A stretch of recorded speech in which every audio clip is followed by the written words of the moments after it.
Wind knifes the lakefront as a frail tycoon clutches an oxygen tank. A boy presses a Navy Pier coin into his palm. What truth will it buy? I remember the wind first, how it rushed off the lake like it had sharp edges, how it made the trees in Grant Park hiss like they were telling secrets. My scarf kept riding up, and Grandpa kept tugging it down with the knuckles that used to be smooth when I was little, and now had ridges like the bark on the plane trees. We were cutting across the park to save time. He said his feet had a clock in them from too many night shifts, and the clock said we needed to hurry. We passed the empty summer garden beds and the bronze lions that guarded the museum like they were bored of winter. I could see the lake, gray and moving, and the sky that looked the same color. I was thinking about hot chocolate, and about how the pigeons didn't seem to care that their feet had to be cold, when I saw the man on the bench.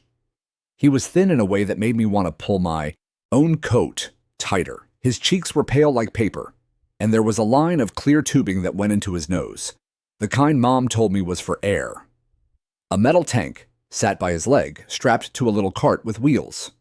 His glove was off his right hand, and the hand shook a little with the wind. He watched a group of morning joggers go by, but not like he wanted to join them, more like he wanted to remember something about moving fast. Grandpa slowed. He always does when he sees somebody who looks alone. He says there's a kind of quiet that isn't the good kind. "Come on, kiddo," he said softly. But he didn't pull me away. We stood there for a second like we were listening to the wind with him. The man glanced up. His eyes were the surprising part. They were sharp blue, like they didn't match the rest of how tired he seemed. He tried a smile. It was the kind that looks like it hurts to make.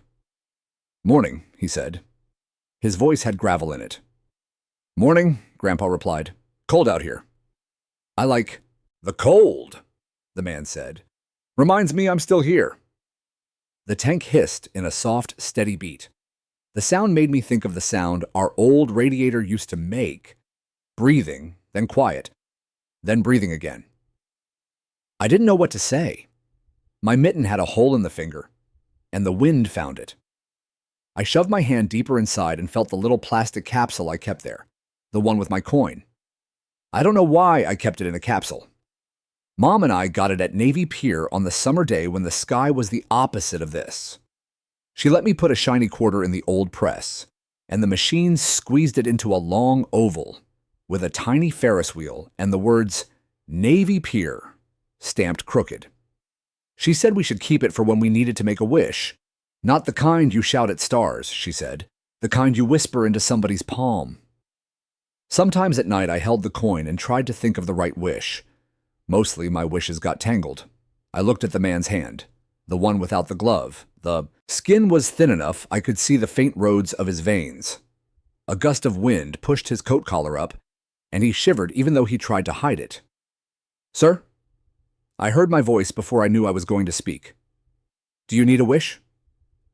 Grandpa made a quiet sound I knew meant be polite, be careful. But he didn't stop me. The man looked at me, and something changed in his face, not the tired part, something under it. He blinked like he was trying to see a small thing far away. "A wish?" he said. "Do you have one?" I pulled the capsule out of my mitten and popped it with my teeth, the way you open those little toy eggs from grocery machines. The coin slid into my mitten, cold and familiar. I took off my mitten and held the coin up so he could see the tiny Ferris wheel. The way the letters weren't perfect. I stepped closer. "You can have mine, Obamdo. But you have to close your hand on it so it knows where to go." He didn't laugh. Grown-ups usually smile like it's pretend when I say things like that. He didn't. He held out his hand, and I put the oval in his palm, and his fingers closed slow like he was counting, like he wanted to make sure the coin understood. The tank hissed. A gull yelled at nothing. Behind us, a bus moaned as it stopped. "What should I wish for?" he asked. Grandpa shifted next to me, the way he does when he's trying to figure out if he should interrupt. His work boots scuffed the path. He's a good man, my grandpa. His coat is always a little too thin, because he gets the warmest one for me. I thought about the wishes that get tangled. I thought about the photo on Mom's dresser that turned around to face the wall, after she left, and how I turned it back one morning and pretended the dust was snow from a place we'd go together. The wind pushed a tear out of my eye, the way wind can be mean and helpful at the same time. Maybe, I said, and I could hear my voice wobble. Maybe you could wish not to be lonely. The man's breath did a small hiccup. He looked down at his hand, at the coin he couldn't see, because his fingers were closed all over it. His mouth did something like a smile, but quieter. That's a good wish, he said. Grandpa cleared his throat. We should get moving, Milo, he said. School. The man watched me like there was a clock in his chest, too. I'm sorry, he said. And he didn't sound sorry for himself. He sounded sorry for making us stop. Thank you, Milo. I frowned. How'd you know my... Grandpa chuckled. You've got it stitched on your backpack, buddy. Oh. I looked down at the letters and felt my face go warm under the cold air. The man's gloved hand adjusted the knob on the tank. He winced and tried to hide it. I'll keep the coin safe, he said. I'll make it work hard. He hesitated. Do you and your granddad walk this way often? Most mornings, Grandpa said carefully. He has that careful voice from when he was a security guard at the rail yard and had to ask questions that mattered. We take different paths when the snow gets thick. The man nodded like he understood paths. If you happen to pass by again, he said, I'll be here. Around this time. It helps to see people. Grandpa looked at me. I looked at the man. The wind ran its fingers through the bare trees, and the gull yelled again like a broken whistle. We'll say hi, I said. If we see you. He nodded once, like that was enough, like that was everything. Thank you, he said again. He glanced at Grandpa. And thank you for letting him stop. Grandpa's mouth softened. Some stops are worth making, he said. We started walking, and I tried not to look back too soon because I didn't want the moment to break. When I finally did, the man had his head tilted like he was listening to the tank breathe. His hand was still closed over the coin. Grandpa, I said when we crossed by the frozen fountain that looked like a cake nobody wanted to eat. Yeah, kiddo. Do you think wishes work? He blew out a breath that made little clouds. Sometimes, he said. Sometimes I think a wish is just a way to tell yourself the truth you were afraid to say out loud. What truth? That being alone is the worst kind of cold, he said, and that a small warm thing can fight it. I tucked my bare hand into his pocket. He didn't say anything about my glove. He just held my hand hard enough that I could feel the blood move again. At the corner, a black SUV rolled by, slow. The window was up, but I saw a woman inside turn her head toward the bench. Her face showed up in the glass for 1 second, sharp and tight, like the wind carved it. The SUV didn't stop. It turned and disappeared behind a line of parked cars. We made it to the crosswalk. The light changed. We stepped off the curb. I glanced back one more time. The man on the bench was still there, but now there was someone else. A younger guy in a wool coat, standing a few feet away like he didn't want to spook a bird. He had a folder under his arm. He said something I couldn't hear, and the thin man nodded without looking up. The younger guy looked down at his watch, and then at the coin-closed hand. Come on, Grandpa said gently. We're going to be late. Okay, I said. But the picture of the coin in the man's hand stayed with me the whole walk to school, like a little sun I could put in my pocket if I needed it. That night, when Grandpa was making grilled cheese on the pan that always smokes too much, I took the empty plastic capsule out of my coat and set it on the table. It rocked and then stood still. My mitten without the coin felt lighter, and my chest felt heavier in a way that wasn't bad. I wondered if the man on the bench had made his wish yet. I wondered if he'd be there tomorrow. I wondered about the woman in the SUV and the young man with the folder, and whether they were parts of his wish or the things that made him need one. Outside, the wind kept scraping along the building like it was looking for a way in. Inside, Grandpa flipped my sandwich with a spatula and said, Hey, Milo? Yeah? I liked your wish, he said, not looking at me, like the words were shy. I liked it a lot. The next morning, I woke up before my alarm because sometimes your heart sets its own. I put the empty capsule back in my pocket anyway. Sometimes you bring the shape of something you gave away, so you remember what it felt like. We took the same path. The lions looked less bored. The lake looked the same. The bench came into view. He was there. But this time, he wasn't alone. I saw the bench before he saw me. The same metal back, the same view of the lake's winter color, the same hissing tank riding a tiny cart. Only now there was a man in a wool coat beside him, the one I'd noticed yesterday, and a paper cup steaming in his hand. He kept glancing at the pale man like he was counting the breaths with his eyes.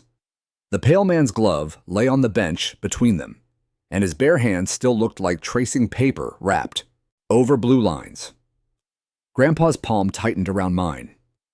"We can keep walking if—" "I want to say hi," I said, "because sometimes you have to keep a promise before you're sure why you made it." The coat man noticed us first. His expression changed fast, like a light coming on. Alert, polite, guarded. The pale man followed his gaze, and the change in his face was slower, like a thaw. He lifted his hand. The coil of clear tube tugged against his cheek. "Morning," he said. "Morning," I said. My voice came out steady. The wind was not. It scraped the park's paths, rattled the brown seed heads in the beds that would be tulips in 4 months. The lake slapped the shore and didn't apologize. The coat man set his coffee on the ground and stood. "Mr. Carver," he murmured, like the name itself was a responsibility. He offered a small, non-scary smile to Grandpa. "Good morning. I'm Noah Brandt. I work with Mr. Carver." He showed a leather folder without waving it, as if it might spook birds. Grandpa nodded. His security guard nod. "Good morning." The pale man, Mr. Carver, tapped the cart with the back of his knuckles. "Noah, let us have 2 minutes." Of course, Noah stepped back 3 paces, not far enough to be gone, just far enough to let the cold talk between us. Mr. Carver turned to me, those eyes again, sharp blue marbles that had somehow not dulled with the rest of him. "Milo," he said, tasting my name like a careful bite. "I have your coin." He opened his fist. The metal oval lay against his palm, catching the thin sun. The tiny Ferris wheel gleamed like it remembered summer better than any of us did. The skin around the coin had a small circular indentation. He had really held it. "I made the wish," he said. "What did you wish?" I asked. Because 7-year-olds are terrible at not asking the most obvious thing. He smiled in a way that showed it wasn't easy. "If I tell it, it stops working," he said. "But the wish was a good one." "Then don't tell," I said quickly, protecting it. "Just keep holding on to it." He closed his hand again. The tank released another soft breath. Grandpa shifted his weight. "We don't want to disturb your morning." "You're not," Mr. Carver said. "You're the opposite." Noah was close enough to hear that. He checked the watch that looked like it belonged to someone stronger and healthier, and then didn't say anything. The little restraint felt like he was good at his job. Mr. Carver looked at Grandpa's boots, the kind the warehouse gives out one size off because the good sizes always go first. He looked at my backpack with my name stitched on crooked from when Mom did it on the kitchen table with the lamp on and the TV low. He looked like he was adding things that existed outside the wind. "Do you two take this route every day?" "Most," Grandpa said. "I work nights sometimes." We cut through to get Milo to school. He didn't say which school. Old habits. He once told me you should only hand your name to people who know how to carry it. Noah cleared his throat once. "Mr. Carver has a standing time with his physical therapist after the park," he said, with an apology tucked under the words, "but he asked me to, if you're open to it, arrange some hot chocolate somewhere warm. On us. Today, if you can spare 20 minutes, Mr. Carver's mouth tilted. "It's for me," he said. "I'm selfish about warmth this winter." Grandpa's eyes measured the distance between kindness and strings. He's not suspicious for sport. He's suspicious because life taught him receipts matter. He glanced at me. "You up for warm?" "Yes," I said too fast. Then tried again softer. "Yes." Noah named a cafe near Michigan Avenue, the kind that has tile that looks old on purpose. We followed at a pace Mr. Carver could keep, past the winter-cloaked Buckingham Fountain and the stone lions wearing snow crowns. The wind made a habit of itself against our coats. Noah kept just ahead, shouldering doors, scanning for steps. The role was obvious. Caretaker without asking for the word. Inside, the heat felt like a hug you didn't know you needed until it was there. The barista did a tiny double-take when she saw Mr. Carver. Not excitement. Recognition. People in this city know the shapes of buildings and the names attached to them. Noah ordered. 2 hot chocolates, he said to me, then looked at Grandpa. Coffee? Black, Grandpa said, then added, thank you. Like the cost might show up later, and he wanted to keep his ledger honest. We sat. Mr. Carver eased the tank against his chair, adjusted the line by his ear. Up close, he smelled like a cedar closet and hospital hand rub. The coin stayed in his fist. He rested that fist on the table like a talisman set just so. So, he said soft. What grade are you in, Milo? Second, I said. Mrs. Valdez. She keeps a jar of little erasers shaped like food. If you do your math, you get a tiny taco. They don't erase good, but they're funny. He smiled with his eyes. I admire Tiny. Tacos, Noah set the tray down. Hands sure. He added napkins, a sugar packet tower he must have known grown-ups build for nerves, and 2 little paper cups with lids for the hot chocolate so I wouldn't spill. He also, without drama, slid a business card near Grandpa's side of the table. Carver Group, clean font. Dominic J. Carver, in small letters. The name sat there like a quiet announcement. I tried the lid with my teeth. The steam kissed my face. The chocolate smelled like something a person would remember when they were far away. Thank you, I told the table. You're welcome, Mr. Carver said. He took a careful sip of something that wasn't coffee. Full disclosure, he added, and the phrase made Noah's chin lift, like this was the part he would have preferred to rehearse. I do not come to this park for exercise. I come because I am recalculating. Recalculating? I said. Like when the GPS thinks you missed a turn, he said. It tries to find another route. Do you know where you're going? I asked. He looked past me a second, into some room only he could see. I think someone handed me a map yesterday, he said, and then his eyes landed on my mitten, and he closed his mouth because the rest of the sentence was probably about a coin. Noah leaned in a fraction. Mr. Carver, it's all right, Mr. Carver said, gentle. To Grandpa, I should also disclose that there are people who have a lot to say about my whereabouts. I don't want that to splash on you. You're saying you're famous, I said. I'm saying, he replied, eyes amused and tired at once, that some people care very much about what I decide to do with my time and with what I own. Grandpa's gaze touched the card again, and something like recognition clicked into place. Not the gush kind. The, oh, that guy kind. He took a slow drink of coffee that had cooled just enough to be possible. Understood. The cafe door opened. For 1 second, a stripe of cold cut through the sugar smell. A woman in a black wool coat stepped in, scanned the room with eyes that didn't skim. They pressed, and then kept walking past us toward the counter. I thought of the SUV yesterday, and felt a tiny elevator drop in my stomach. Mr. Carver noticed where I was looking. His expression didn't shift, but the coin fist tightened. Noah, he murmured. I see her, Noah said, barely moving his mouth. She's press. Or thinks she is. I'll handle it. He stood, approached the woman with the kind of polite steel you only learn by needing it. There was no scene. Just a quiet conversation and a gesture toward the door that said, not now. She complied with a look that promised later. Mr. Carver exhaled slow.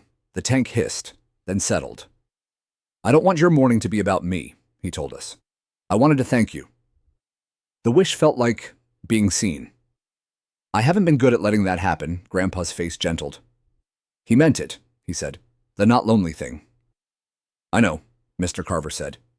He brushed the coin with his thumb, as if it had a temperature. Would you two permit me to send along some practical help? No strings, just warmth. Rent, maybe. Coats that aren't second shift of someone else's coat. I can do that without making anyone's life complicated. Grandpa didn't blink. He's been offered charity the cheap way before, loud, and with credit demanded. This was different. It sounded like someone who understood paperwork and discretion. "We're okay," he said, which was true inside our little boatway. Then he added, "But I'll accept a card, and I'll call you." I like to make choices when my boots are on the ground. Respect flickered across Mr. Carver's face like light off water. "Fair," he said. He slid another card toward Grandpa with his free hand. "Noah's line is there, too." I watched the coin. "Will you be here tomorrow?" I asked.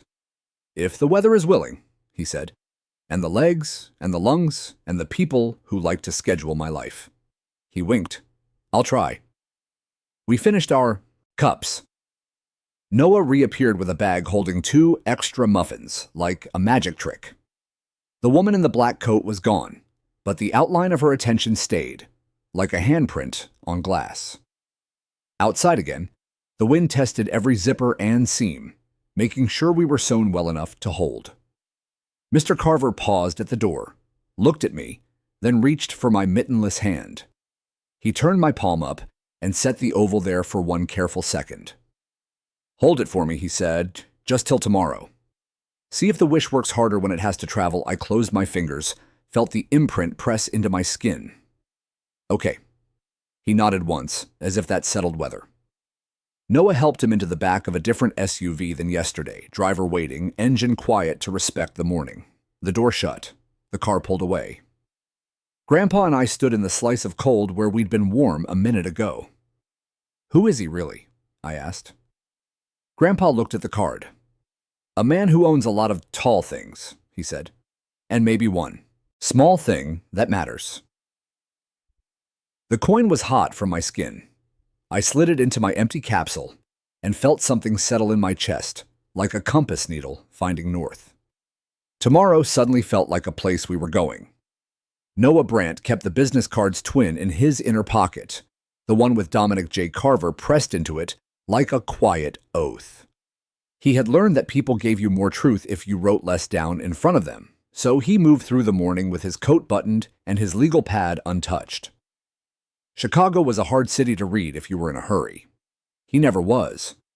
He started with what Dominic hated: paperwork. A careful call to the Cook County assessor confirmed what the office already knew. A ground-floor walk-up on South Indiana Avenue. 2 bedrooms carved into 1.5. Landlord of record, a shell LLC that neglected the radiators every other winter. Tenant, George Whitaker, age 59. Emergency contact listed as none. Rent past due in January. Caught up by February with a money order number that told a story of long shifts and the kind of budgeting you felt in your shoulders. Noah paid cash for a coffee he didn't drink at a diner across from the apartment complex and waited. He had the kind of the face that looked like it belonged to a teacher. It made people worry less. At 7:55, he saw the boots first. Warehouse issue, leather nicked, laces retied with the patience of a man who doesn't have time. George Whitaker came out with his collar high and his breath in small clouds. He checked the lock twice, then a third time the way people do when they go to work tired. Noah followed at a respectful distance to the bus stop. "Mr. Whitaker?" he said, keeping his hands visible, and his tone one notch warmer than professional. "I'm Noah Brandt. I work with Dominic Carver." George's eyes flicked to the card, to Noah's shoes, to the bus schedule. "He all right?" "He is today," Noah said. "He asked me to check on you and your grandson." George measured that, sentence like it might tilt. "We're fine." "I believe you," Noah said. "But I also think fine is a coat that lives on the back of too many chairs." A corner of George's mouth conceded something. The bus hissed up. They didn't board. The next one was 6 minutes behind. Plenty of time if your life had room. "You want to talk? We talk in light," George said, nodding toward the diner. "I don't invite strangers into places I pay for." Inside, the vinyl was the color of old ketchup, and the coffee was a promise kept. George ordered eggs he didn't finish. Noah didn't take out the pad. He let the silence jog beside them until it slowed. I was a security guard, George said. Rail yard, then the med, nights. Now it's off and on. Pay is off, nights still on. Kid's name is Milo. 7. He likes erasers that don't erase. Noah smiled once. I met him yesterday, he said. He gave Mr. Carver a coin and a wish. George considered the window.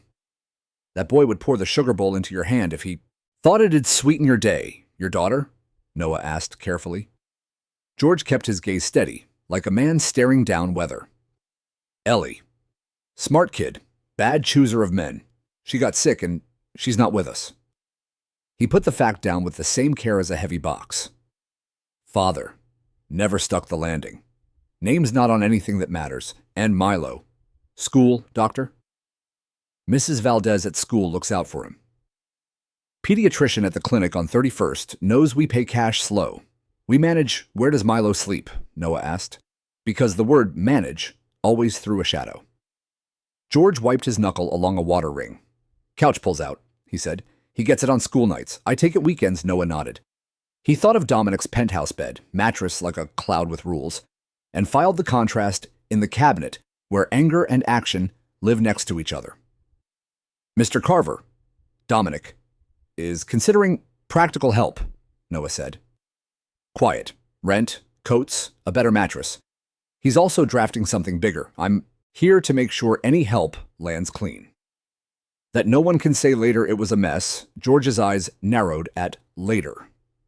Somebody going to say that? Noah didn't spin. People around Mr. Carver are trained to worry about optics, he said.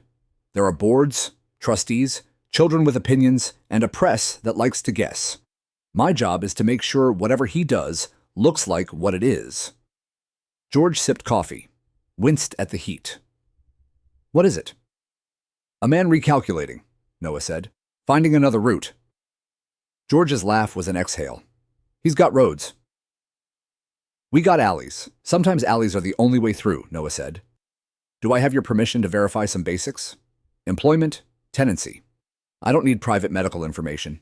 I won't ask you to sign anything today. You can ask the warehouse, George said. They'll tell you I show up. The landlord will tell you I pay. Beyond that, you just make sure this doesn't splash on Milo. He finally looked at Noah full. I don't let strangers break his life. I don't either, Noah said. And it came out like he'd stood in more than one doorway. They parted with a handshake that felt like a contract without paper. Noah went to the warehouse, where a supervisor with a pen behind his ear described George as a man who never took the warm coat for himself.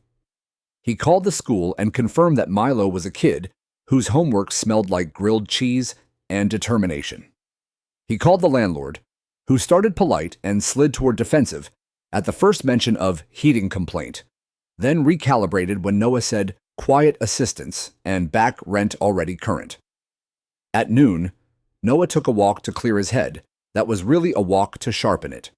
He cut across Millennium Park, where a group of tourists laughed at their own winter faces in the steel of the Cloud Gate. The lake beyond was a band of pewter.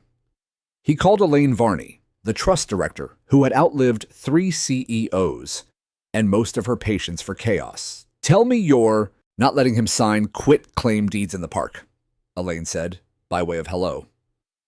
I'm confirming facts, Noah said. And the fact is, Dominic has found a child he feels responsible for. The fact is, Dominic is a man with capacity who is choosing to repair what he can, Noah replied. He asked me to draft a discreet charitable instrument.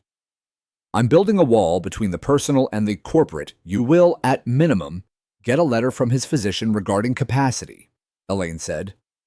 You will also, at maximum, prepare for an injunction the second certain people hear the word fund.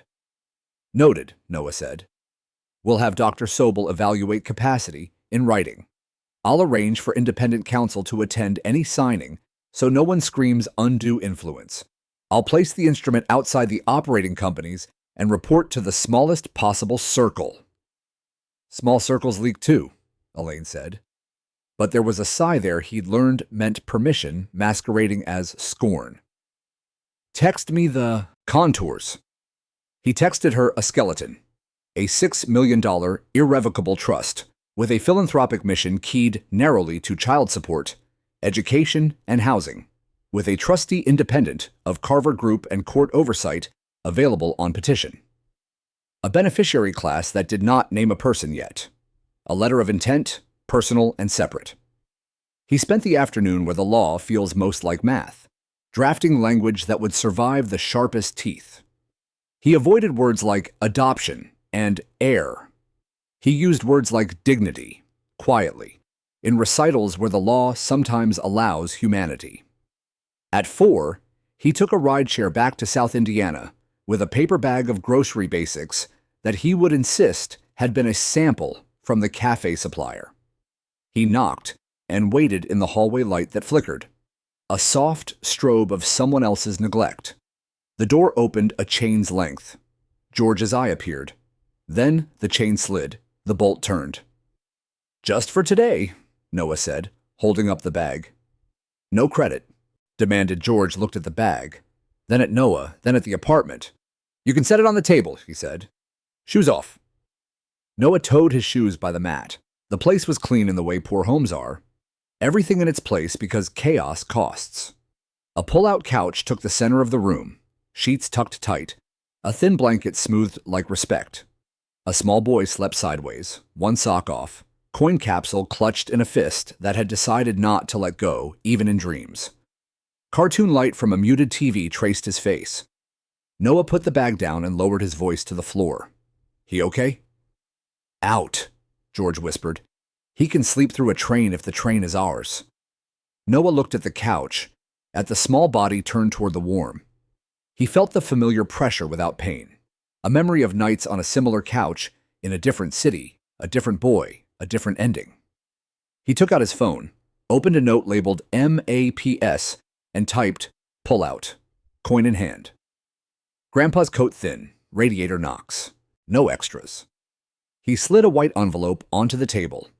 First month's cushion to keep the landlord attentive. Addressed from a local non-profit Elaine liked because it did its work and shut up about it. "Receipt inside," he said. "If the heat goes out again, you text me." "I'll make noise you won't have to." George's jaw moved once. "What's the catch?" "I like quiet," Noah said. "That's the catch." He stepped back into his shoes with the practiced economy of a man who tries not to leave footprints. At the door, the couch springs squeaked, and the 7-year-old murmured in a voice so small it hardly belonged to air, "Tomorrow." Noah shut the door softly and stood in the hall where the light flickered like a heartbeat that needed steadying.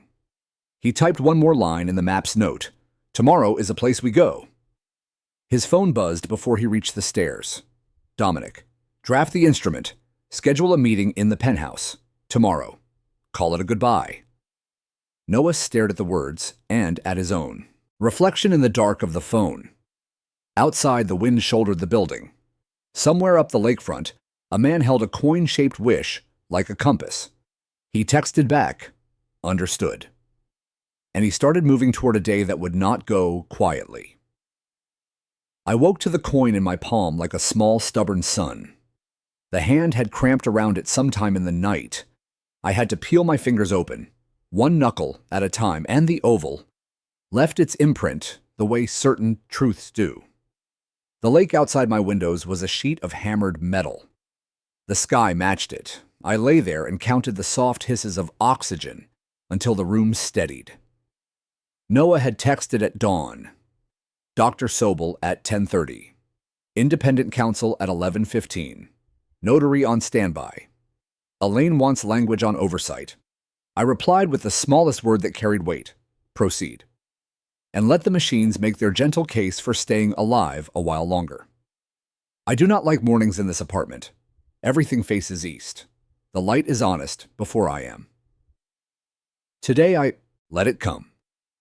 I sat in the leather chair by the windows that looked down on Lakeshore Drive and the curve of Monroe Harbor, and I turned the coin between thumb and forefinger until the Ferris wheel winked. Navy Pier, stamped crooked.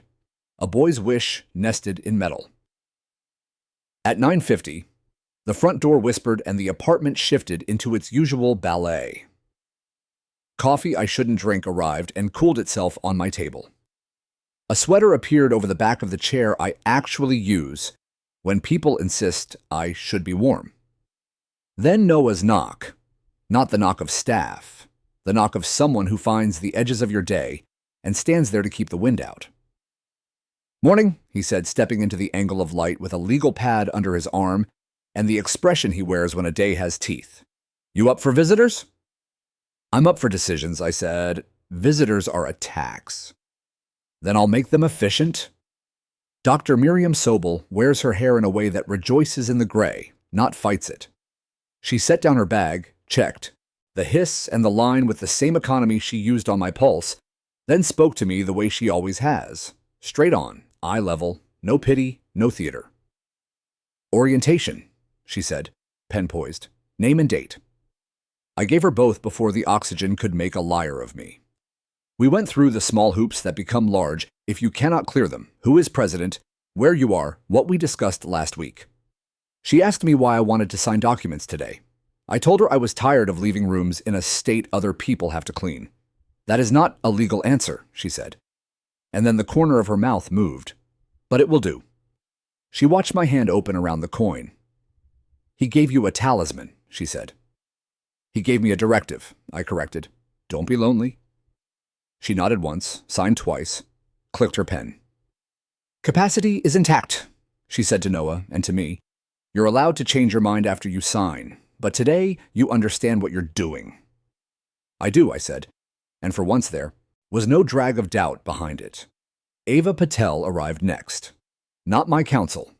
That was important, independent. Her shoes were sensible. Her eyes were the kind that have read too many footnotes and remembered all the commas. She sat across from me and read to me from pages I had not seen yesterday. The language was the language of survival. Irrevocable, trusty, independent. Mission narrowly tailored to child support, education, and housing for specific need, identified by a letter of intent that was mine, separate and personal. Oversight provisions sat like guardrails. "You can cancel this meeting," Ava said at the end, as all good lawyers must.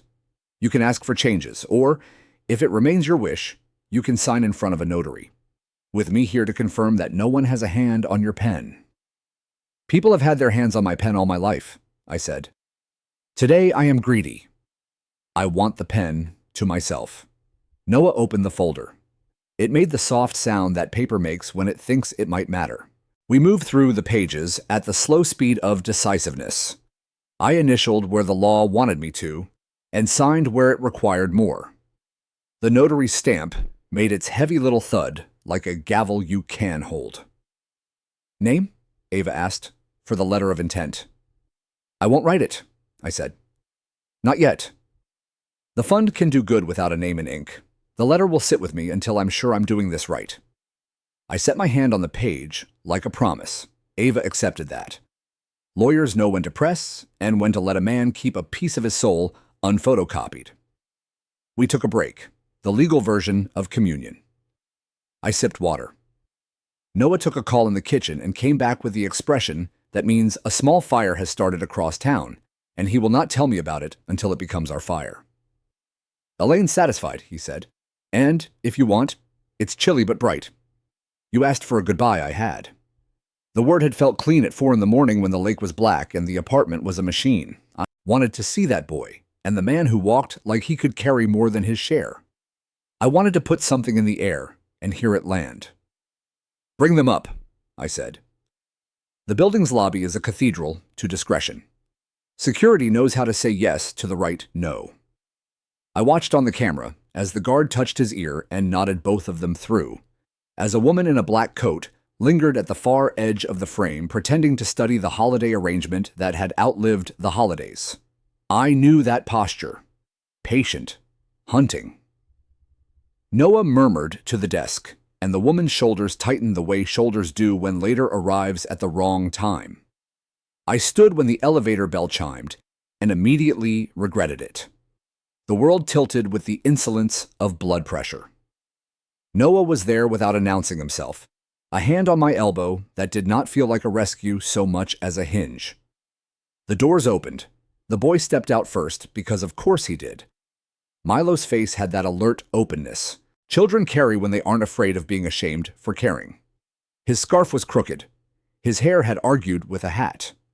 The coin capsule bulged the pocket of his coat like a secret trying to become a fact. George Whitaker filled the doorway behind him, shoulders set, eyes doing their quiet scan of every exit and every man in a jacket. "Welcome," I said, and the room made a liar out of me by being what it is, too large, too clean, too good at pretending all this was normal. "I'm grateful you came." Milo didn't reach for the furniture or the view. He reached into his pocket, pulled out the plastic capsule, popped it open with a thumbnail, and held up the oval like he'd been born to hand people courage. "I charged it up," he said, "in case wishes have to take turns." I laughed because I couldn't help it. It rolled out of me and hit the windows and came back quieter. "Then we should use it sparingly," I said. I didn't take it. I reached for my own coin hand and put my palm over his for 1 second, metal between skin and skin.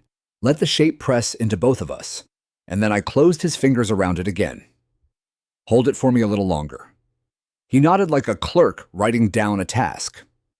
George took in the room with that wariness good men earn. The pull-out couch in my living room was a painting that cost what a pull-out couch costs 12 times. The table was glass. The lake scrolled. He didn't touch anything. "I asked you here because I owe you a thank you," I said.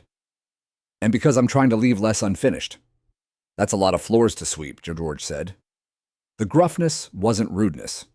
It was sand to keep things from slipping. "It is," I said, "but some rooms matter more." Noah moved like a stagehand who knows where the light will fall. He brought 3 mugs, cocoa for the kid, coffee for the man, nothing for me that would argue with the cannula. He set a leather folio on the table and left it unopened. It had weight. The way some folios do, a thickness that comes from paper that remembers other rooms. I sat. The oxygen made its soft argument. I waited for my hands to listen. "I'm going to say something that will sound like I practiced it," I said. I didn't. "I'm going to try honesty and trust the floor." Milo watched my mouth the way children do when they're holding back the urge to answer for you. George watched my eyes. "In the 90s, I said, "I loved a woman named Ellie. I loved her badly. Meaning I loved her and work at the same time, and work one too often. She left. People do when you love them badly. Years later, we saw each other once more. We were not good at endings." George's hands tightened on the mug. A muscle in his jaw moved. "I found photographs last night," I said, and my voice went somewhere younger I don't like to hear. Not because I was looking. Because I finally opened a drawer I've been walking past. They're from a summer day. Navy Pier. A Ferris wheel. A coin press. I opened the folio. The pictures slid out like they had their own gravity. Ellie, hair caught in lake wind. Ellie, laughing at something the camera missed. Ellie, backlit by a white sky, a man's arm at the edge of the frame. That could have been mine. A hospital bracelet in a later photo. A date inked on it that landed in my chest with a thud I will hear until I don't hear anything. I watched George see them. It was like watching a man open a door to a room that isn't supposed to exist anymore. He reached out and didn't touch. His eyes went to the hospital bracelet, then to me, then to the boy, and something, some old ledger, rebalanced. Milo looked from face to face, coin still in his fist, trying to read the grown-up weather. "Mr. Carver?"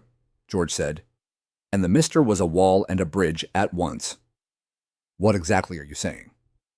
"I don't know yet," I said, and that was the truest thing in the room. I know that I have been recalculating. I know that a wish I didn't believe in landed in my hand, and I felt something line up that had been crooked a long time. The elevator chimed again, distant and small. Noah's head tilted, listening. In the monitor by the door, a black coat hovered again at the desk, talking too fast to a man trained to say no nicely. The past and the present took a breath together. "George," I said, my voice steadying around a name that might change everything.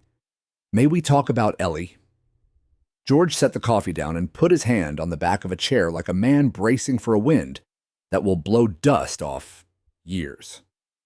"Yeah," he said, eyes on the photo with the bracelet. "We can talk." And the boy stood quieter than any machine, the coin burning a little circle into his palm. George didn't sit. He braced his hand on the chair back and gave me the long version of an answer without any extra words. "She left you because you loved the wrong thing too hard," he said. "Then she came home to me, and we did what families do. We stitched up what we could and pretended the wind wasn't getting in." He flicked a glance at the photo of the hospital bracelet. "That day, she called me from the ER. I drove her. We came home with a baby, and we never said your name out loud, because saying it meant entering a room with lawyers in it." Milo's fingers softened around the coin. He looked from George to me, reading the tone more than nouns. "Is this a bad room?" he asked. "It's a room we're going to make safe," I told him, "even if we have to change the furniture." George's mouth twitched. "He talks like that," he said to Milo. Not unkind. "You'll get used to it." Noah slid a legal pad onto the table without opening it. "Mr. Whitaker," he said, voice as gentle as it gets without losing edges. "May we get a history that can travel? Dates, places, names of clinics. If there's anything on paper Ellie left, even a scribble on a takeout menu, it will matter." George hesitated. He wasn't hoarding secrets, he was guarding graves. Then he reached for his wallet and took out a folded, softened rectangle, a library card application with a grocery list on the back. In the margin, a note. "Dr. Walters, 31st Street Clinic, August 14th, checkup, ask about iron." Under it, a phone number. He put it down like you place a stone on a marker. "She kept scraps," he said. "I kept them after." Noah took a photo with his phone and slid the paper back without claiming it. "Thank you." I watched the boy, because the boy is the room. "Milo," I said, and his eyes jumped to mine like he was checking for a grade. "Do you have any questions?" He took them seriously, the way a second grader takes a spelling test seriously. "Are you a good man?" he asked, and George made a sound like a laugh and a cough collided. "Sometimes," I said, "and sometimes I have been a selfish one. But I am trying very hard to be good where it counts." "What counts?" he said. "Showing up," I told him, "holding the hand you're supposed to hold." He looked down at the coin and closed his fingers tighter. Noah's phone buzzed on the credenza. Silent. Then again, insistently. He stepped into the hallway and closed the door enough that privacy had a shape. When he came back, his face had the expression that meant a problem was not yet a fire, but it had heat. "Dr. Sobel can arrange a stat kinship test this afternoon," he said, eyes on me, then on George. "Buccal swabs, chain of custody. Results within hours if we push, but only with your consent." "You want to swab the kid?" George said, on instinct. "I want to give him a piece of paper that will outlive gossip," Noah replied. "No one forces anything. We ask. We make sure it's done clean." I looked at Milo. "Do you want to help a lab make a graph about you?" I said, because the truth needs translation sometimes. He squinted. "Does it hurt?" "Feels like a Q-tip tickling your cheek," Noah said. "And we don't do it unless your grandpa says yes and you say yes." George looked at me like I might vanish if he blinked. Then he nodded once. "He's not a specimen," he said, laying down a condition older than both of us. "He's a kid. You do it with respect. We do it—" "Respect is the only price I like paying," Noah said. We moved like people who understood time could close a door without asking. There was a small, careful convoy to Dr. Sobel's office. Noah's SUV, my driver 2 cars back to make a decoy of me if we passed the wrong set of eyes, George up front with the map open in his head. The woman in the black coat appeared at the curb 1 building down on her phone, pretending not to wait. Noah's jaw said later, "At the clinic." The nurse explained the swabs like they were stickers with a job. Milo sat on the papered table with his feet swinging and opened his mouth like a magician's volunteer. He gagged once, laughed at himself, tried again. George watched with the steel blue look of a man counting every second between now and an answer and finding each one too long. Chain of custody is intact, the nurse said when we signed. Courier will run it to the lab. We'll ping you the minute it's ready. Ping me and call me, Noah said. And if anyone in a blazer calls asking what you're testing, you never heard of me. We went back to the penthouse because the wind had a plan, and because I had one too. The folder on the glass table felt heavier now, as if it knew it would have to compete with something more absolute than a photograph. Afternoon fell the way Chicago winter afternoons do, faster than math says it should, the light turning pewter and then darker pewter, traffic threads lighting up like veins. Milo stood at the window with his nose a safe distance from the glass, tracing the moving lines with his finger. Looks like snakes, he said. Looks like roots, I told him. Some of them better than others.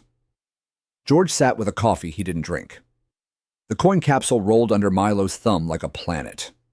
The room was quiet in the way rooms get right before a verdict. On the monitor, the lobby camera showed the black coat arc back and forth and then vanish. Noah's messages stacked in their tidy column on my phone without me opening them. He would call if the world changed. It did at 5:41. Noah picked up on the first ring. Courier's on the elevator, he said. Stat processing. 1-page report. Want me to meet it downstairs? Bring it up, I said, and my voice sounded like it had met a cliff and decided to step anyway. The knock was a professional knuckle. Noah took the envelope, signed his neat name, closed the door like he was shutting the wind out, and set the manila rectangle on the table without sanctimony. Result is a probability statement, he said. They don't let the word certainty have a badge. But the number is the number George didn't reach. Milo didn't move. I slid my thumb under the flap. Paper makes a sound when you separate it from what was keeping it closed. It's small, it can sound like weather.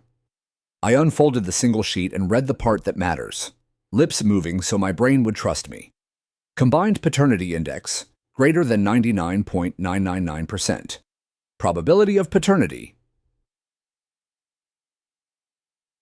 greater than 99.999%. I have been present for verdicts with less clarity. No one exhaled for a beat that felt longer than a commercial break. Then Milo's coin slipped from his fingers and clinked on the glass, and the sound was a bell I didn't know I'd been waiting to hear. What's it say? He asked. Because 7-year-olds want official words. It says what your hand already knew, I said, and I could feel my chest arrange itself around the good hurt. It says you and I share. Blood George closed his eyes for 1 second, grief and relief crossing like strangers in a doorway. When he opened them, they were wet and unashamed. All right, he said, voice thick. All right. Milo lifted his palm without looking and found the coin by feel. He held it up. Then the wish worked, he said.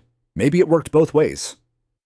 I took the paper and slid it back into the envelope and then into the folio, not because I wanted to hide it, but because some truths live longer if they have a place to rest. We do this right, I said, looking at George, at Noah. No press, no circus, no sudden changes at school or home until the ground is paved. Legal guardianship is its own mountain. Today we put a flag on the hill we can climb without breaking anybody. No argument, George said, breathing like someone who had been holding it against his ribs for years. He sleeps on his couch tonight. He goes to school tomorrow. You make your calls. And we see what end of the week looks like. Noah nodded. I'll file to seal the lab record. I'll notify Elaine and Ava in person, not by text. We'll need to prepare for inquiries. He pointed with his chin at the elevator camera, where the black coat had reappeared like a stubborn weather system. She won't go away because truth did. Milo pressed the coin to the window and breathed on the glass. A small fog circle blossomed around Navy Pier, stamped crooked. He drew a wobbly Ferris wheel in the breath, a tiny loop with spokes, then erased it with his sleeve and did it again. Can I come back tomorrow? He asked, without turning. Tomorrow is a place we go, I said, and felt how much I wanted to get there. The tank hissed its soft punctuation. The lake showed its hammered face. Somewhere below, A camera waited for a door to open. Noah's phone vibrated once, a text that looked like a thin line of trouble. Elaine, you will get a letter. Be ready. Grandpa? Milo said, voice muffled by glass. Can we bring the coin tomorrow too? George stood, came to the window, and put his palm over the coin and the breath circle and the tiny wheel. Yeah, buddy, he said. We'll bring it. We'll bring it till it knows our names, behind us. The envelope lay on the table like a quiet bell that would keep ringing whenever we touched it. And somewhere between the coin and the paper and the signatures waiting in other rooms, I felt the floor tilt, toward the part of the story that doesn't let you keep everything you've just been given. The hiss of the oxygen was a metronome I could finally hear. Lake lights trembled in the glass, long threads on the dark water. Milo's breath ghost Ferris wheel was gone from the window, but the circle it left in my head stayed. I sat in the chair the therapists like because it makes people sit up straight and open the leather folio, not to the papers with stamps, but to the blank page I had saved for cowardice. I wrote a name I had not written in a long time. Eleanor. Then the way she said it when she was angry. Ellie. Then the way it sounded when she was not, Light. I wrote the date from the bracelet. I wrote child of, then stopped because it felt like I was stealing something that belonged to the two of them. I tried again. For the boy with the Ferris wheel coin. It wasn't a legal phrase. It was true. I put the coin's oval on the page to see if the shape could make a sentence stronger. Navy Pier. A little crooked. I signed the bottom not with my full parade of names, just the one I earned. Dominic. The room tilted once, then steadied, like an elevator that overshot. I closed the folio and set it on the table. I stood because I am stubborn, and walked to the window because the lake tells the truth if you let it. Somewhere down there, a boy was sleeping sideways on a couch because it felt like a boat. Somewhere across town, a man with hands like cedar bark kept turning the heat up and checking on the kid without making it look like checking. Don't be lonely, I said to them. Glass. The hiss kept time. The line at my nose itched. For a moment, the world narrowed to the chair, the breathing, the sound of the building at night in winter. Then the cough found me. Not the kind you wave off. The kind that catches the sternum and wrings it. The cannula tugged. The edge of the table met my thigh too hard. I pressed the call button at the bedside for the wrong reason, then found the right one on the wall. The one that tells people, paid to be calm, that your body has misfiled its next instruction. Noah's voice was the first door that opened. I'm here, he said. Not in my ear, but near enough to feel like it. Sit. Slow. EMS is on the way. The apartment became a place where strangers move with practiced kindness. I counted the straps on the gurney, so I wouldn't count anything larger. The EMT with the winter pink cheeks said my name 3 times and a number once. Another clipped the line and replaced it with a mask that fogged and cleared like weather. They talked to each other in calm nouns and to me like I was the only job in the city. Elevator down, lobby lights, Lakeshore Drive, a tunnel of red and white. Northwestern Memorial's doors receiving me with the indifference of expertise. I had made gifts to this place in years that bought my name on a wall, and very little else. Tonight it gave me a bed with rails and a doctor who pronounced syllables with gentleness and didn't lie. We'll do what we can, she said. I wanted to tell her this was already more than I had done when it counted, that doing what you can is a kind of holiness I had mistaken for smallness, that a boy had pressed a coin into my hand and it had burned a hole where the cold had been. I wanted to tell her I had just written a sentence and put my name under it, that the ink hadn't dried yet, that surely that counted for something. I closed my eyes to keep the shape of the coin in them. The hiss kept time until it didn't. By dawn, the city's edges sharpen in winter.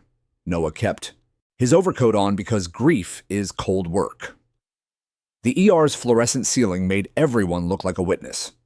He signed the form that let him accept a small zip bag of personal effects. A watch, the keys he never used, a folded note that smelled like the leather folio, and a pen that had outlived its owner by an hour. Dr. Sobel found him by the coffee machine.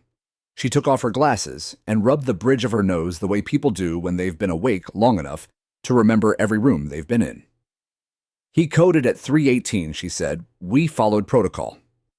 It was his body, not our efforts. Thank you, Noah said. Because sometimes the only polite word is the truest one. He texted Elaine a single sentence, then Ava, then the driver. He didn't text the boy. He called George and let the older man's silence be what it needed to be. I'll tell him, George said finally. Voice sanded down to the old beam underneath. You come after breakfast. He'll need a face that isn't mine. I'm on my way, Noah said. When he stepped out of the hospital, the wind hit him at a slant and set his eyes to watering in a way that let him practice the face he would need. His phone buzzed with a different weather system. Alerts that start with words like breaking and sources say. Someone had told the wrong person the right thing. A site with more traffic than standards posted a headline that squeezed the most out of 4 words. Real estate titan dies. Under it, a black coat byline. Tessa Vaughn. He called the building and asked for the back garage. He told the driver to skip the lake and cut through streets with lights that don't reward speeders. On the way, Elaine's name lit his screen. I've already had 2 trustees text me question marks, she said. Expect a third with teeth. Let them text, Noah said. They won't just text, Elaine replied. Dominic signed yesterday? He did. Then they'll move to freeze whatever might move. I can hear the words undue influence warming up. On their tongues, I'll draft a statement for the court, Noah said. Capacity opinion from Dr. Sobel, independent counsel, notary intent letter. He wrote a page. It's in his hand, Noah said, thumb brushing the folded paper through the bag as if he could pass charges into it. It names no heir, but it names the boy. Elaine exhaled. Then expect an emergency petition to the Chancery Division by lunch, she said. Guard the narrative. Don't let gossip decide what happened in that apartment. Gossip already decided, Noah said, glancing at his phone. Tessa had posted a second item. Anonymous sources. Phrases like mysterious child and late-night visitors. The photograph was the lobby camera angle from yesterday, cropped to make George and Milo look like silhouettes sneaking into a story. The security guard would lose his job by noon. Noah arrived on South Indiana with the bag and the face he had practiced. In the apartment, the couch was made too neatly for a morning like this. Milo sat cross-legged on the floor, holding the capsule with both hands like a tiny portable shrine. George stood behind him with a dish towel in his fist that had not wiped anything. Hey, buddy, Noah said, kneeling to get the world level. The boy looked up. It happened in his eyes before his mouth knew what to do. Izzy, he started, then swallowed. Did the wish... The wish worked, Noah said, keeping it steady. It made sure he wasn't alone. I was there. And your wish is still working because we're here and we're staying. Milo nodded because sometimes your body nods before your brain is sure. He wrote a letter, Noah said, lifting the bag slightly. He wrote it to a boy with a coin. George sat on the arm of the couch like a man taking a knee to keep from falling. What happens now? He asked. Paper, Noah said. Then more paper. I'll file a response when they file their emergency motion. We'll put Dr. Sobel's capacity opinion at the top and Ava's affidavit behind it. We'll keep your address out of any press filings, and we'll need evidence that yesterday wasn't an invention. He looked at George. You said Ellie kept scraps. She did, George said. And there's a thing I never threw away because I couldn't figure out if it mattered. He went to the hall closet and pulled down a shoebox that had been taped and untaped more times than felt decent.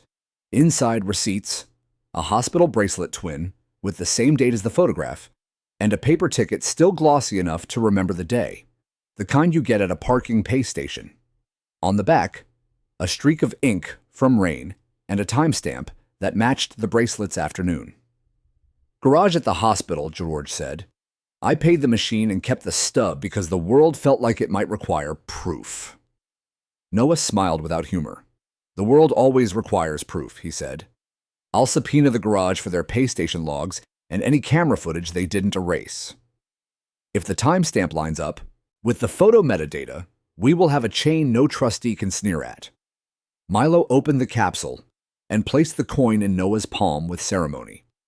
For court, he said. Charge it where the judges are. Noah closed his hand around the oval. It warmed quickly, or maybe his hand did. Deal, he said. A knock landed on the door with more confidence than courtesy. George checked the peephole. His mouth flattened. He's got paper, he said. Noah stood, smoothed his coat, and opened to a man with a messenger bag and an apology practiced enough to be muscle memory. Service of process, the man said, offering an envelope and a stamped notice the color of unripe lemons. Temporary restraining order hearing set for 9 a.m. tomorrow. Circuit Court of Cook County. Chancery Division. Courtroom. 2301. Thank you, Noah said, because politeness is a weapon when people expect you to snarl. He took the envelope and shut the door on the wind. Milo looked at the coin, then at Noah. What if the judges don't like wishes? He asked. Then we bring them facts, Noah said. He held up the envelope, then the coin. And we bring this. He checked the time. The transit to the Daily Center. The judge whose name sat under 2301 on a roster he kept not in his phone, but in his head. He made a list out loud so the room could hear the next morning take shape. Elaine, Ava. Dr. Sobel's affidavit. Subpoena drafts for the garage and clinic. You, rest. The boy nodded like he had homework and a test, and the kind of day after that changes what you know. Outside, the wind leaned into the building and held. Inside, the coin pressed a small bright circle into Noah's hand as the clock stepped toward 9 a.m., and a room where the story would have to learn how to speak in evidence. The Daily Center never gets warm, not even in summer. In winter, it's all glass and steel and the kind of echo that turns footsteps into punctuation. Courtroom 2301 sat halfway up the tower like a waiting mouth. Noah had been here before, usually to argue about things less human. Trust instruments, tax shields, shareholder disputes. This morning felt different. It had gravity. He arrived early. Elaine Varney was already there, coat draped over her arm, her pen tapping a file. The estate's attorneys filed a temporary restraining order to freeze all accounts, she said without greeting. They're alleging undue influence, coercion, and lack of capacity. They even threw in a whisper of fraud, just to see what sticks. Noah set his briefcase down, calm. We have Dr. Sobel's evaluation, time-stamped 2 hours before signature. Independent counsel, notary certification. And I'll present evidence of Dominic's long-term planning. Elaine's mouth twitched. You mean the intention to provide for his son? I mean, Noah said evenly, to support a minor known to him. We will let the DNA report speak for itself. She exhaled. They'll still push the optics. Dying billionaire, poor child, sudden philanthropy. You'll need more than paper, then I'll bring the people, Noah said. At 8:42, George and Milo stepped through security. The metal detector beeped at the boy's belt buckle, and the guard waved him through anyway with a wink. The building smelled like old coffee and dry heat. Milo clutched the coin in his pocket so tight it left an imprint through the fabric. Remember, George said, bending to whisper, you don't have to talk unless someone asks you a question, and you can always look at me first. Milo nodded. He was wearing his school sweater, the one with the small hole near the elbow. He'd insisted on it because it's lucky. When they entered the courtroom, heads turned. A dozen reporters perched in the back row, laptops open, cameras hidden behind coffee cups. Among them, Tessa Vaughn. Black coat, notebook, expression like a wolf learning patience. Noah clocked her, then deliberately turned his back. The judge entered. A woman in her 50s, hair pulled into a practical bun, eyes that had seen everything twice. Judge Marianne Brooks presiding, the clerk called. Good morning, Judge Brooks said. We're here on Carver et al. Versus estate of Dominic J. Carver regarding a temporary restraining order. Counsel appearances for the record? Noah rose. Noah Brandt, appearing as counsel and trustee for the Carver Foundation, respondent. Opposite him, two attorneys stood, a man and a woman, polished and ready.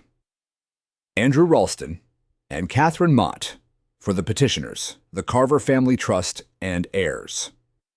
Proceed, the judge said. Ralston went first, voice smooth as marble.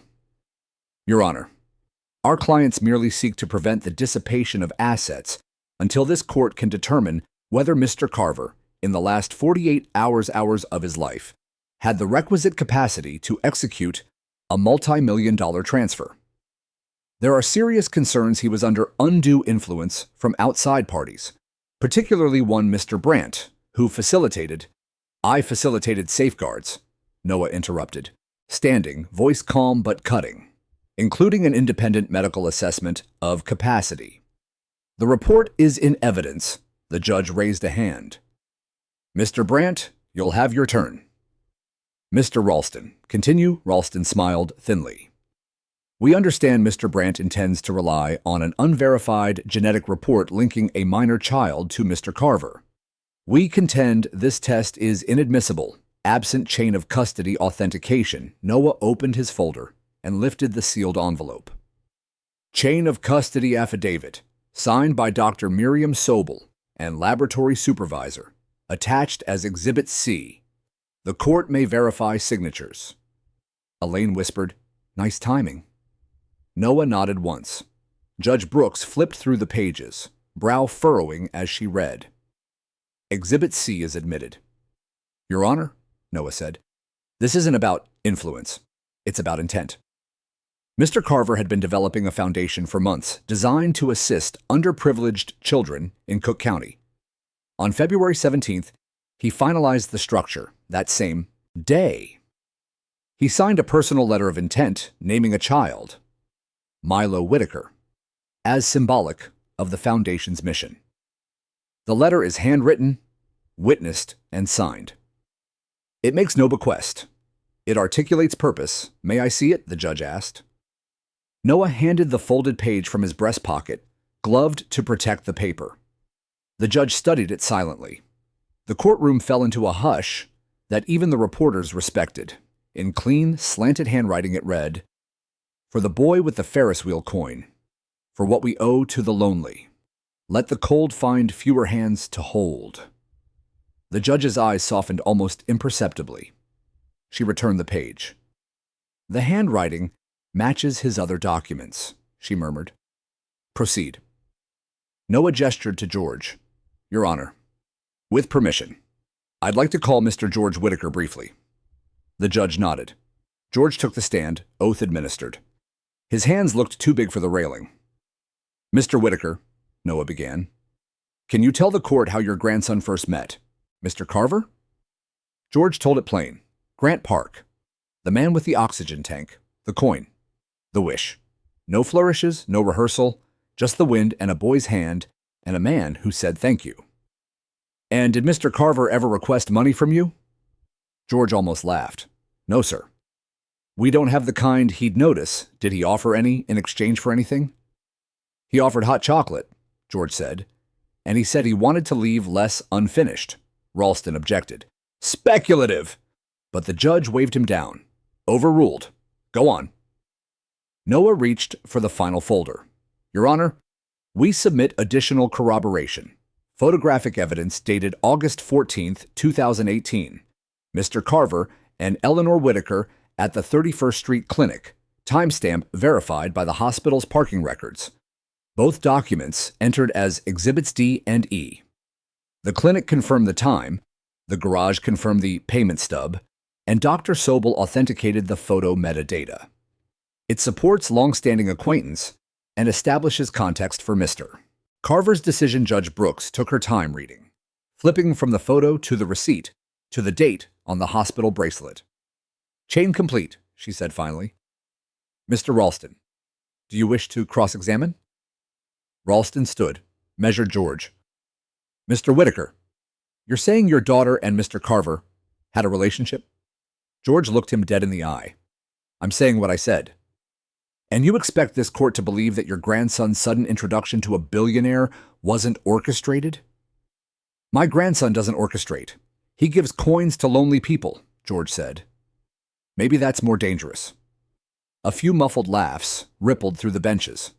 The judge tapped her gavel once for order, but not anger. Ralston closed his folder, irritated.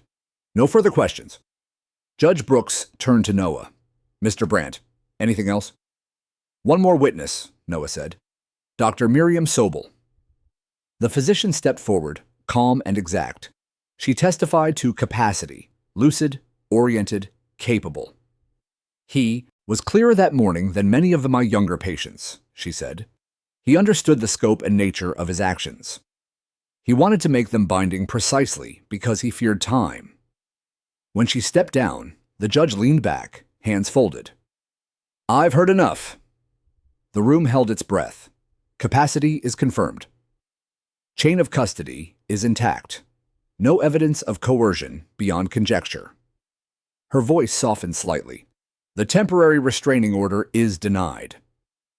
The Carver Foundation remains active, and its funds unfrozen.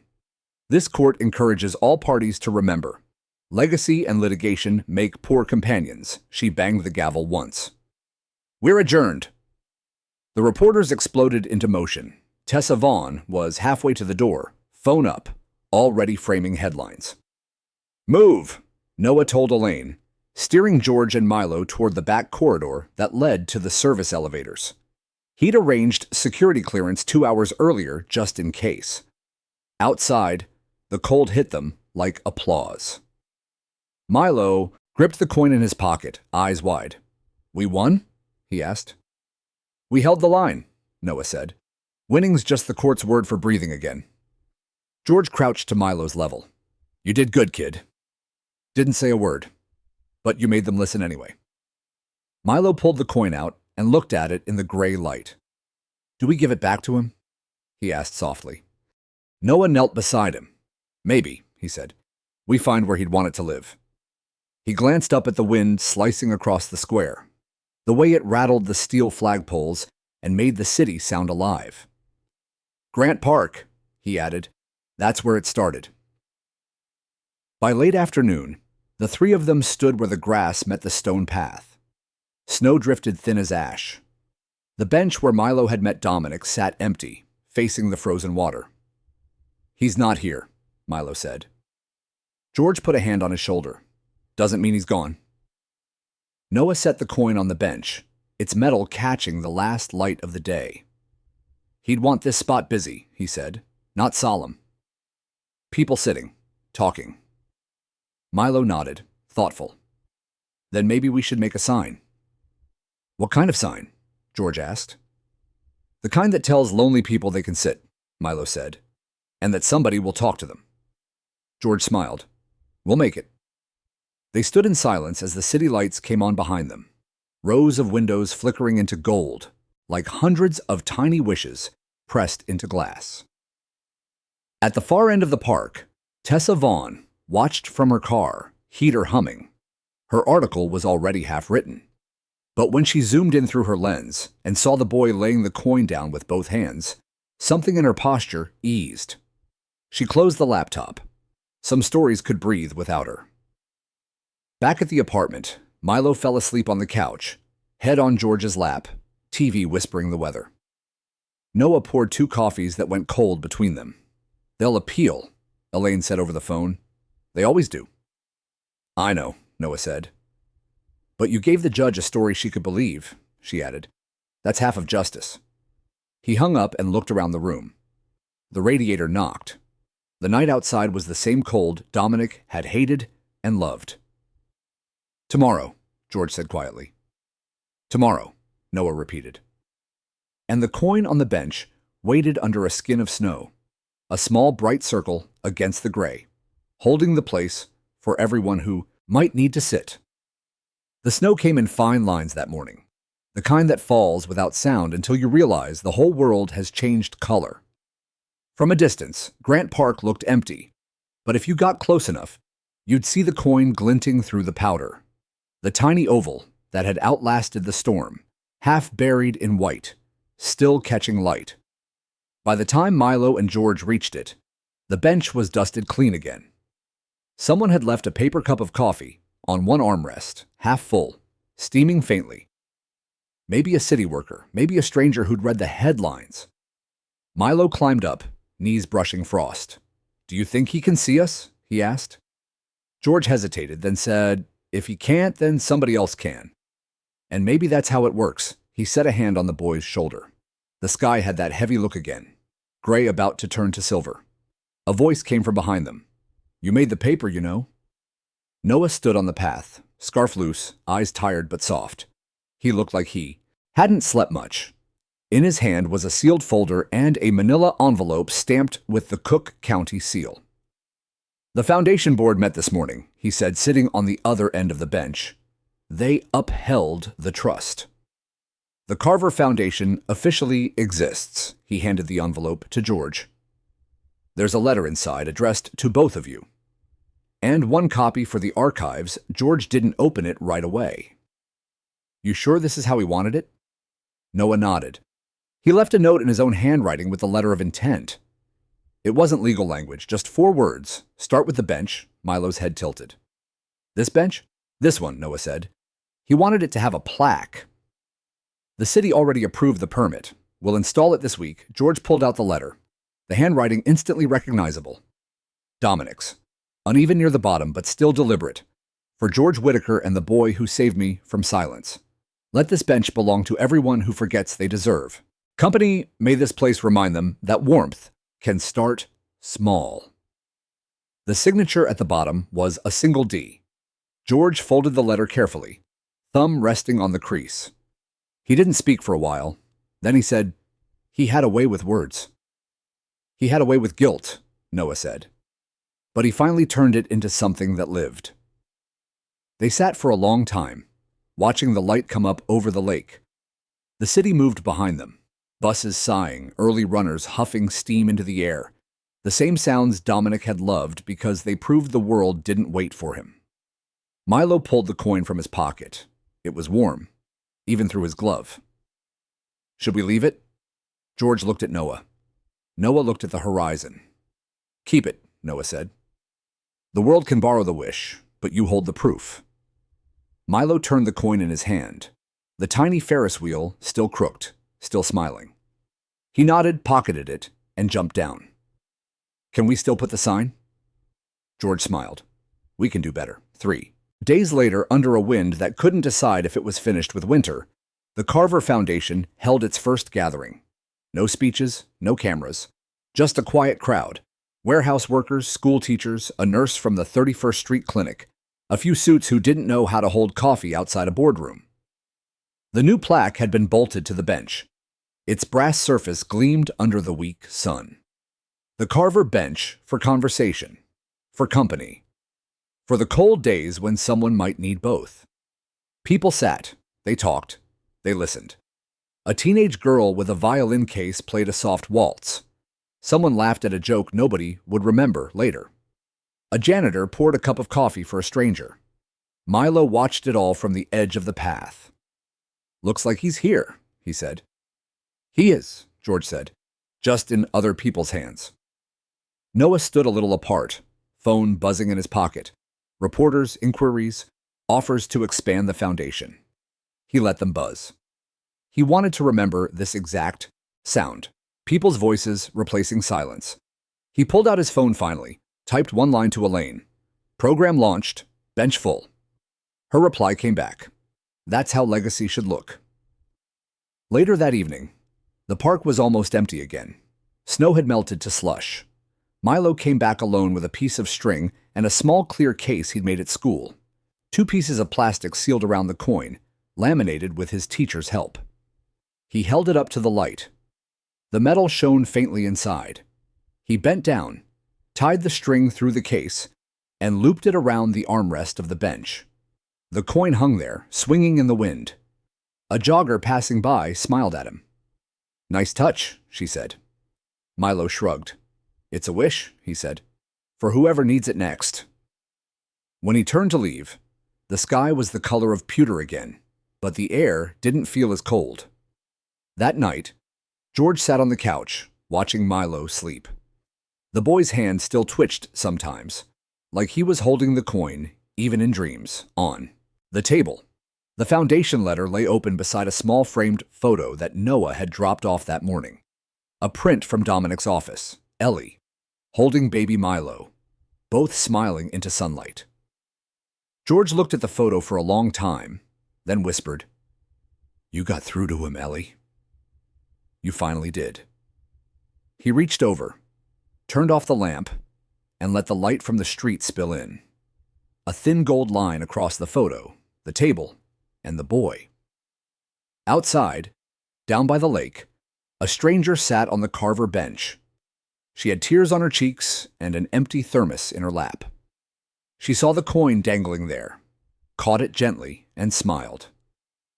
"Maybe tomorrow," she murmured. The wind moved through the park, soft and unhurried, as if carrying an answer no one needed to speak, and across the city a boy's small wish kept working, quietly, faithfully, exactly the way it was meant to. Spring came late to Chicago that year. The ice on the lake cracked in slow sighs, and the air began to smell faintly of rain instead of iron. Grant Park thawed in patches, brown grass under old snow, puddles that caught the light like coins. Every Sunday morning, Milo and George walked the same path. Sometimes they brought sandwiches wrapped in foil, sometimes just a thermos. They'd stop at the Carver bench, where the plaque gleamed brighter now from all the hands that had brushed it clean. The laminated coin still hung from its string, spinning gently whenever the wind passed. People had begun to treat the bench like an address. The homeless man with the army jacket who once muttered to himself now came to feed pigeons beside whoever sat there. Couples brought coffee, students sketched, tourists left folded notes between the slats. It was never crowded, but it was never alone. Noah noticed, too. Each week he visited before work, tie loosened, phone off. He'd sit and watch the city wake, jotting names into a small notebook, people who might need the foundation's help. He'd stopped thinking of it as Dominic's Foundation and started calling it ours. One morning he found George already there, tightening the screws on the plaque with a small wrench. "You're the only man I know who still fixes things he doesn't own," Noah said. George grinned without looking up. "You don't own benches. You borrow them till the next person sits." Milo was nearby, chasing pigeons in wide arcs. The boy had grown since winter, his coat sleeves finally the right length, his cheeks full again. He ran back to the bench, breathless, hair wild. "Guess what?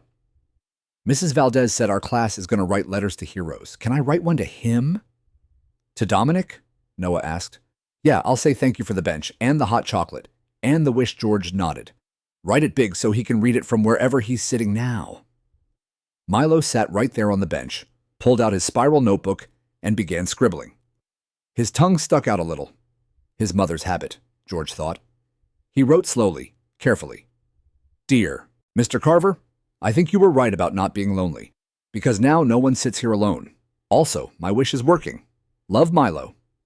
He held up the page, proud. "Do you think he'll see it?" "I think he already did," Noah said, softly. They folded the note and slid it into the narrow space behind the plaque. The wind picked up and ruffled Milo's hair like approval. By summer, the Foundation's first projects had sprouted across the city. A scholarship fund at 31st Street Elementary, a refurbished clinic waiting room with books instead of blank walls, a youth art program on the south side that painted murals of hands holding light. Each one bore a small brass plate, in memory of Dominic Carver. For what we owe to the lonely. Tessa Vaughn, of all people, was the first reporter to cover it fairly. Her article wasn't about money or scandal. It was about the bench. "Some stories end in court," she wrote. "This one ends in conversation." The piece went viral. People came from other states just to see the bench. Some left their own keepsakes, a subway token, a wedding band, a Polaroid, a folded bus ticket. Someone even hung a second coin, also stamped NAVYPIER, right beside Milo's. The two ovals spun together in the wind like tiny suns. One afternoon, Noah found an envelope taped under the bench. No return address. Inside, A simple note written in careful, slanted handwriting. You don't know me, but the bench helped. Tell the boy that his wish keeps traveling. A friend. He smiled, slipped the note into his coat pocket, and left it there, unfiled. Not everything belonged in a record. A year passed. On a bright April morning, the park filled with people again. The foundation was dedicating a new program, an outdoor event called Conversations in the Cold. Dozens of matching benches had been placed around the city, each one stamped with the Carver plaque. At the first bench, the mayor gave a short speech. Noah spoke briefly after her, voice steady, eyes on the lake. But the real moment came when Milo climbed onto the bench, holding the coin. Cameras clicked. The boy looked at the crowd, nervous, then raised the coin for everyone to see. This started with a wish, he said, voice clear enough to carry, and a man who listened. So, if you ever find someone sitting alone, maybe you can listen too. That's how wishes grow. Applause rippled through the park. George wiped his eyes. Noah looked down at the plaque and thought, he'd like this. He'd finally call it finished. Later, when the crowd thinned, Milo knelt and tied the coin back to the bench, the same way he had that first winter. But this time he tied two, his original and the new one someone had left. One for then, he said. One for next time. George smiled. Next time what? Next time somebody forgets they're not alone. They started walking home through the park, sun glinting off puddles. The city was awake, traffic humming, gulls crying above the lake. On the bench behind them, the two coins swayed, together in the breeze, catching the light over and over. Flashing signals only the lonely would understand. And as the wind carried the sound down Michigan Avenue, the bench did exactly what Dominic Carver had asked of it. It started another conversation. The two coins shimmered in the morning light, whispering to anyone who passed that every wish, once shared, becomes a promise kept. Noah knelt beside him. Maybe, he said, we find where he'd want it to live. He glanced up at the wind slicing across the square, the way it rattled the steel flagpoles and made the city sound alive. Grant Park, he added, that's where it started. By late afternoon, the three of them stood where the grass met the stone path. Snow drifted thin as ash. The bench where Milo had met Dominic sat empty, facing the frozen water. He's not here, Milo said. George put a hand on his shoulder. Doesn't mean he's gone. Noah set the coin on the bench, its metal catching the last light of the day. He'd want this spot busy, he said, not solemn. People sitting, talking. Milo nodded, thoughtful. Then maybe we should make a sign. What kind of sign? George asked. The kind that tells lonely people they can sit, Milo said, and that somebody will talk to them. George smiled. We'll make it. They stood in silence as the city lights came on behind them, rows of windows flickering into gold, like hundreds of tiny wishes pressed into glass. At the far end of the park, Tessa Vaughn watched from her car, heater humming. Her article was already half written. But when she zoomed in through her lens and saw the boy laying the coin down with both hands, something in her posture eased. She closed the laptop. Some stories could breathe without her. Back at the apartment, Milo fell asleep on the couch, head on George's lap, TV whispering the weather. Noah poured 2 coffees that went cold between them. They'll appeal, Elaine said over the phone. They always do. I know, Noah said. But you gave the judge a story she could believe, she added. That's half of justice. He hung up and looked around the room. The radiator knocked. The night outside was the same cold Dominic had hated and loved. Tomorrow, George said quietly. Tomorrow, Noah repeated.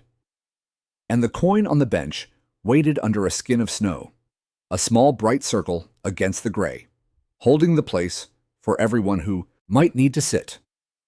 The snow came in fine lines that morning, the kind that falls without sound until you realize the whole world has changed color. From a distance, Grant Park looked empty, but if you got close enough, you'd see the coin glinting through the powder. The tiny oval that had outlasted the storm half buried in white, still catching light. By the time Milo and George reached it, the bench was dusted clean again. Someone had left a paper cup of coffee on one armrest, half full, steaming faintly. Maybe a city worker, maybe a stranger who'd read the headlines. Milo climbed up, knees brushing frost. "Do you think he can see us?" he asked. George hesitated, then said, "If he can't, then somebody else can." "And maybe that's how it works." He set a hand on the boy's shoulder. The sky had that heavy look again, gray about to turn to silver. A voice came from behind them. "You made the paper, you know." Noah stood on the path, scarf loose, eyes tired but soft. He looked like he hadn't slept much.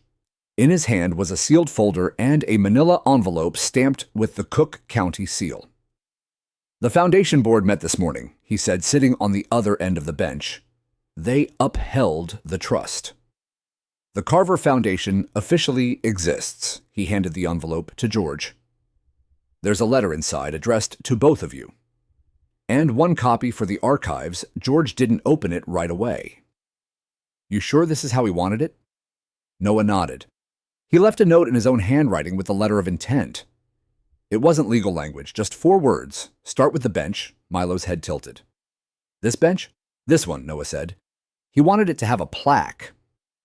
"The city already approved the permit. We'll install it this week." George pulled out the letter, the handwriting instantly recognizable. Dominic's. Uneven near the bottom, but still deliberate. "For George Whitaker and the boy who saved me from silence. Let this bench belong to everyone who forgets they deserve. Company, may this place remind them that warmth can start small." The signature at the bottom was a single D. George folded the letter carefully, thumb resting on the crease. He didn't speak for a while. Then he said, "He had a way with words." "He had a way with guilt," Noah said. "But he finally turned it into something that lived." They sat for a long time, watching the light come up over the lake. The city moved behind them, buses sighing, early runners huffing steam into the air, the same sounds Dominic had loved because they proved the world didn't wait for him. Milo pulled the coin from his pocket. It was warm, even through his glove. "Should we leave it?" George looked at Noah. Noah looked at the horizon. "Keep it," Noah said. "The world can borrow the wish, but you hold the proof." Milo turned the coin in his hand, the tiny Ferris wheel still crooked, still smiling. He nodded, pocketed it, and jumped down. "Can we still put the sign?" George smiled. "We can do better." 3 days later, under a wind that couldn't decide if it was finished with winter, the Carver Foundation held its first gathering. No speeches, no cameras, just a quiet crowd. Warehouse workers, school teachers, a nurse from the 31st Street Clinic, a few suits who didn't know how to hold coffee outside a boardroom. The new plaque had been bolted to the bench. Its brass surface gleamed under the weak sun. The Carver bench for conversation, for company, for the cold days when someone might need both. People sat, they talked, they listened. A teenage girl with a violin case played a soft waltz. Someone laughed at a joke nobody would remember later. A janitor poured a cup of coffee for a stranger. Milo watched it all from the edge of the path. "Looks like he's here," he said. "He is," George said, "just in other people's hands." Noah stood a little apart, phone buzzing in his pocket. Reporters, inquiries, offers to expand the foundation. He let them buzz. He wanted to remember this exact sound. People's voices replacing silence. He pulled out his phone finally, typed one line to Elaine. "Program launched, bench full." Her reply came back. "That's how legacy should look." Later that evening, the park was almost empty again. Snow had melted to slush. Milo came back alone with a piece of string and a small clear case he'd made at school. 2 pieces of plastic sealed around the coin, laminated with his teacher's help. He held it up to the light. The metal shone faintly inside.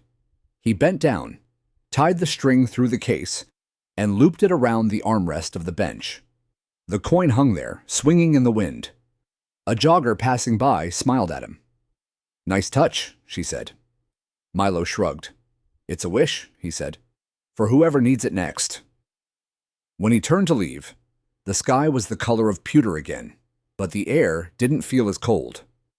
That night, George sat on the couch, watching Milo sleep. The boy's hand still twitched sometimes, like he was holding the coin, even in dreams, on the table. The foundation letter lay open beside a small framed photo that Noah had dropped off that morning. A print from Dominic's office, Ellie, holding baby Milo, both smiling into sunlight. George looked at the photo for a long time, then whispered, "You got through to him, Ellie. You finally did." He reached over, turned off the lamp, and let the light from the street spill in. A thin gold line across the photo, the table, and the boy. Outside, down by the lake, a stranger sat on the Carver bench. She had tears on her cheeks and an empty thermos in her lap. She saw the coin dangling there, caught it gently, and smiled. "Maybe tomorrow," she murmured. The wind moved through the park, soft and unhurried, as if carrying an answer no one needed to speak, and across the city a boy's small wish kept working, quietly, faithfully, exactly the way it was meant to. Spring came late to Chicago that year. The ice on the lake cracked in slow sighs, and the air began to smell faintly of rain instead of iron. Grant Park thawed in patches, brown grass under old snow, puddles that caught the light like coins. Every Sunday morning, Milo and George walked the same path. Sometimes they brought sandwiches wrapped in foil, sometimes just a thermos. They'd stop at the Carver bench, where the plaque gleamed brighter now from all the hands that had brushed it clean. The laminated coin still hung from its string, spinning gently whenever the wind passed. People had begun to treat the bench like an address. The homeless man with the army jacket who once muttered to himself now came to feed pigeons beside whoever sat there.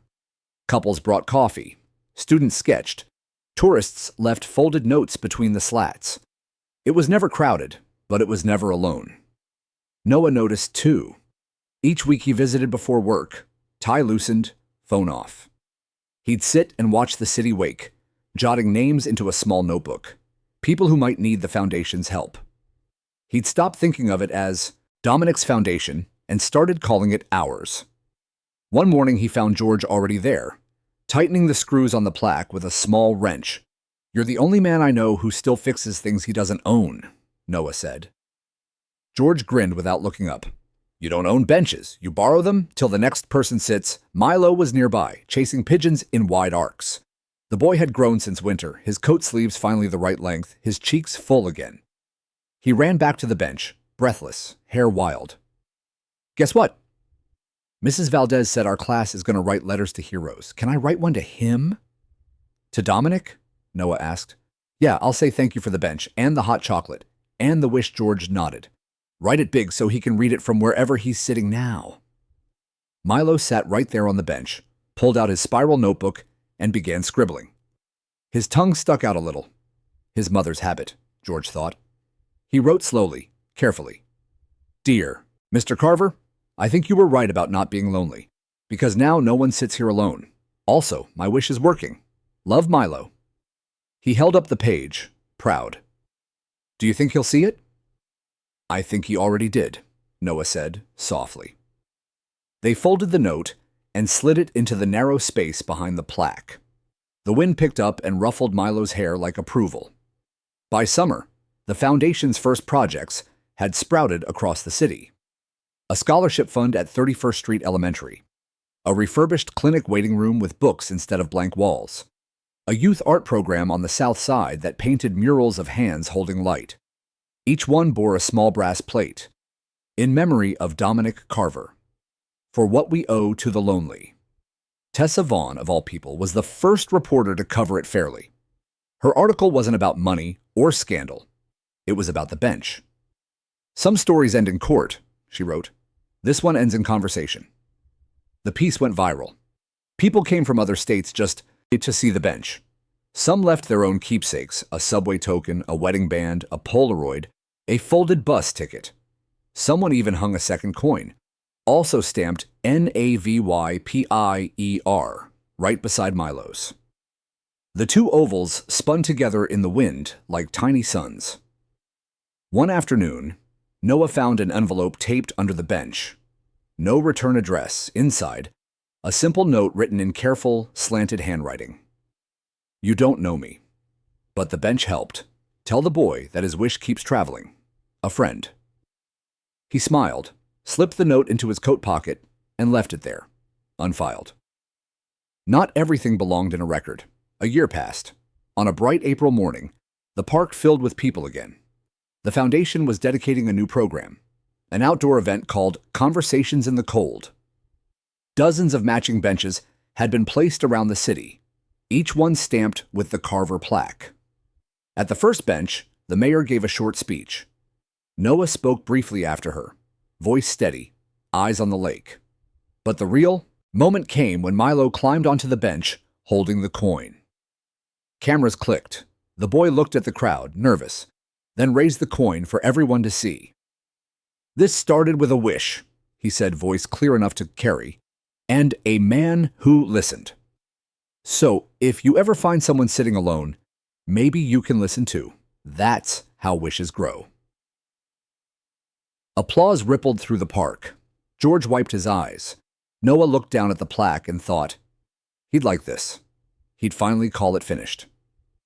Later, when the crowd thinned, Milo knelt and tied the coin back to the bench, the same way he had that first winter.